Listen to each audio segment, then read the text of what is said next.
Hello, my hair love babe. So this video is a video to talk with you about integration after a transformative experience like a retreat. So I sent out a manual kind of guidebook you can go through, but I'm just going to go through it with you and give you some examples and talk with it through this video. So what I want you to do now, actually, we're going to get comfortable together. We're just going to spray our space together. We're just going to get grounded in before we dive into these integration principles. These are principles you can use again and again, and they're very powerful. I'm going to go ahead and turn a song on. Getting grounded in. Beautiful. Feeling into your body. Using the breath.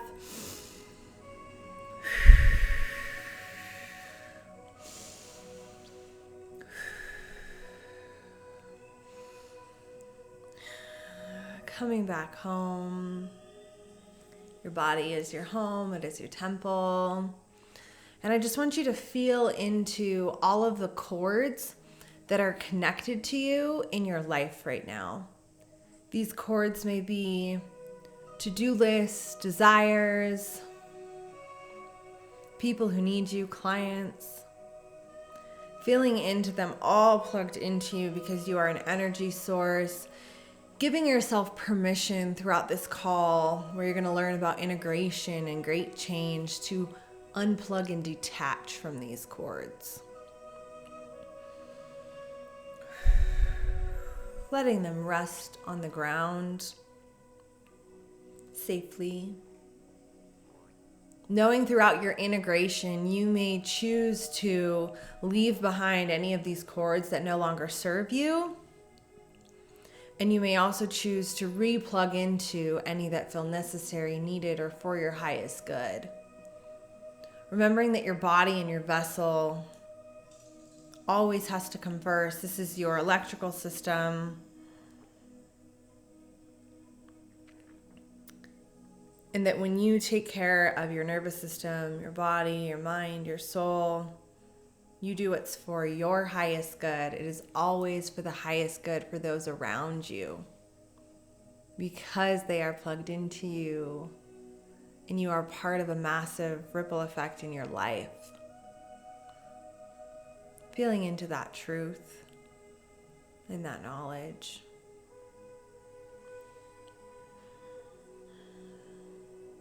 We're going to take 3 deep cleansing breaths, breathing in,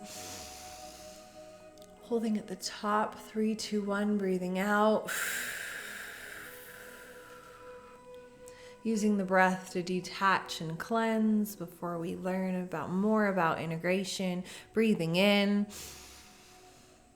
holding at the top, 3, 2, 1, breathing out. Good.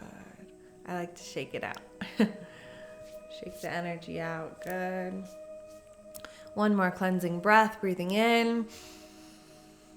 Holding at the top, 3, 2, 1, shake it out. Good. Coming back to our call, centered, grounded in our bodies, and ready. Beautiful. Hi, welcome back.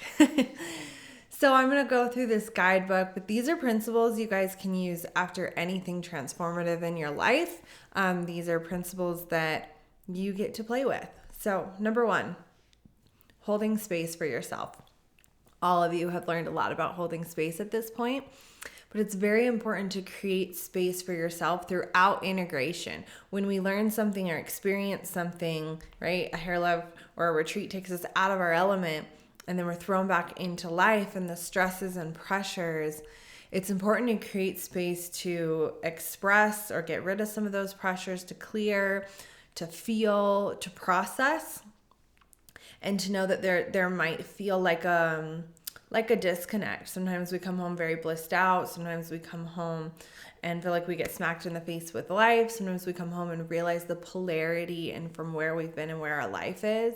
You could feel a lot of that to just hold space for yourself. And so this requires you creating it throughout your regular busy life, right?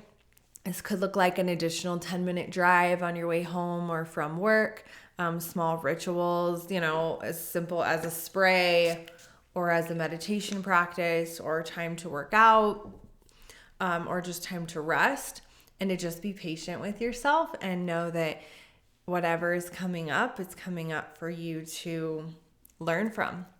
So the space is super important. You will begin to feel burnt out, bitter, and find yourself falling back into old patterns if you don't create that space for yourself. Remember to make room for the magic. And sometimes that magic is shadow and sometimes it's light, right? Next up is awareness. While you're still in this state of awareness or awakening from whatever you learned, I want you to journal and express what came through for you. Expression could be audibly, writing it. Some practices could be journaling and not stopping until you feel complete. Letting whatever feelings come up throughout that, just really expressing. It could be having a safe person to just share with, whether it's a therapist, a friend, or a partner. But really capturing the awareness of what learnings you saw and how they're connected to your life and what's happening right now in your life. And that any of those connections you made or questions that came through for you, to go there and not wait too much longer to do that. Where did you feel called to change, step back, step forward, or make an adjustment? Those knowings are really, really important that you capture those. They can be simple, right? Simple can be profound. And maybe for some of you, they're like super, super big changes. But journal these learnings, and particularly if you have not already been made aware of it, it can be helpful to journal the cost of continuing the way you've been going, how that's kind of playing out. Sometimes when we just bring awareness to like, wow, if I keep doing, let's just say the example of not taking care of myself, this is the cost. And just really sitting in that cost, because that could change your life to just realize you need to take better care of yourself, right? Simple, very profound. Next up, meeting yourself where you're at, right? Just like we'd meet a little baby or a child right where they are, we're going to meet ourselves right where we are. We're going to love ourselves right where we are. The shadow, the light, the polarity, all of it. Change happens with time, space, love, and community. So I'm asking you to lean on this community or your local communities or your salon community or anyone who feels like a support system to you. That could be a therapist, that could be a friend, that could be family, anything like that. People you met at Hair Love.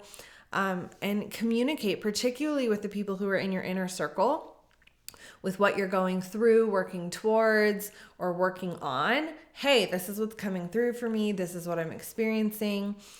And I just need you to be accepting and loving of it. I don't really need you to fix it. I just need you to kind of know, right? This is what I'm going through or working on. Transformation happens so much so, especially when we feel supported by our community, we have empathetic witnesses in our life, and we feel like we are safe to experience what we need to experience. So make those inner circle places that you're at as safe as you can, right? And it doesn't mean your partner or your roommate or whoever, your mom, has to understand it all. You just need some respect or maybe even some boundaries. Sometimes it's simply like, hey, I'm going through a lot. I don't want to talk about it. And you set some boundaries. Like that could be the safety if they're not someone that's safe to talk to about it. Yes. So creating that space. Also creating space for you to meet where you're at and to be open if you need any additional support, but just to like have grace with yourself. Yes. Yes. So good. Feel to heal. This is one of my favorite parts. So our bodies have memory. They have memory. Our nervous systems remember experiences we've been through, traumas that we're carrying, emotions that are stored, all of that good stuff. Even when we logically understand something, right? Let's say we logically understand why we are not charging what we're charging. You've done some of your limiting belief work. You're aware of it. Maybe you've even done it deeply with us or someone else, and but your body is still having a reaction to raising your prices, or it doesn't feel safe doing it. This is where feeling to heal is amazing, fucking awesome is what I'm going to say. So you need to make space in your life to feel what you're going through, especially if you want to get the most out of a retreat experience. Is things are going to come up after. And it might just come up that you're content. It might come up that you're feeling some really dark shadow feelings. It might come up that there's certain relationships in your life that you don't like. It might come up that you're on the right path and you feel overjoyed with gratitude, like all of the above, right? And so allowing yourself to feel the full spectrum, it's normal. Like, this is me telling you, it is normal to experience a hangover after Hair Love Retreat. And it can be a high, a low, or all of the above. I as well am going through mine right now, and just like, it's part of stretching and an expansion, and even just like the being tired after being gone that long, right? And so give yourself space to feel your feelings. I am going to release soon some opportunities for you guys to do some somatic breath work with me digitally as in a group if you would like to. And this is a safe space to express emotion, but you could do similar spaces in your own home where you let yourself feel whatever's going through, whether in a meditative state or a breathwork space or dancing or singing or whatever. Just, we are meant to have expressions to release the pressure in our body. So let yourself have that. And this is a huge part of the integration with like your mind, body, and soul, is you need to let your body integrate everything it's feeling as well. Like, you're taking all this new knowledge and creating it as like wisdom in your life, but you need to let yourself feel it. Yes? Feel all the things. Yes. This is the most powerful part. Beautiful. Experiment and apply the wisdom. So at a retreat, we learn a lot of knowledge, or we have a lot of awarenesses, which are knowledge, right? Downloads about ourselves and our businesses. We begin to experiment and play with this knowledge. This is when shit gets fun. We get to play with it in our businesses, try it on, see how it feels or looks, and then we begin to embody it with time. That could take a long time, a short time. It doesn't matter. We have to give ourselves some grace on the timeline. But when we're trying and experimenting things, remember, it can be fun. Like, you're getting feedback from the way you're feeling about it. Oh, I tried this in my business. I'm feeling like this about it. That's feedback. That's part of the process. And this will soon integrate into wisdom. So playing with the knowledge, experimenting with it, trying it on, that moves. Once it's like been embodied and integrated into your life, it becomes wisdom. You have wisdom. I've done this. I felt it. I've experienced it. And this is how I live now, right? That's like your new self. And inspired action, taking the inspired action in your life and business and trusting that you are guided, trusting yourself, your body, your intuition, all of it is speaking to you, and trusting it that you're going to get exactly what you need moving into your next goals and changes that you're making. So I love you all so much. Please sit with all of this. I know this was a lot of information, but like, remember, it can be simple. It doesn't have to be hard. Integration can be simple. Like, essentially, it's making space, connecting the dots between our awarenesses, experiencing and playing and experimenting with these awarenesses, letting ourselves feel, and taking action around that. I mean, that's essentially it, right? It's just being in tune with all of that. I did give you some journal pages if they are helpful for you. They have some great prompts, but do what feels good to you. If you want to create your own prompts or anything like that, go for it. Anyways, I love you all so much, and I'm excited for your next level. I loved retreating with you. I believe in you, and thank you. Thank you.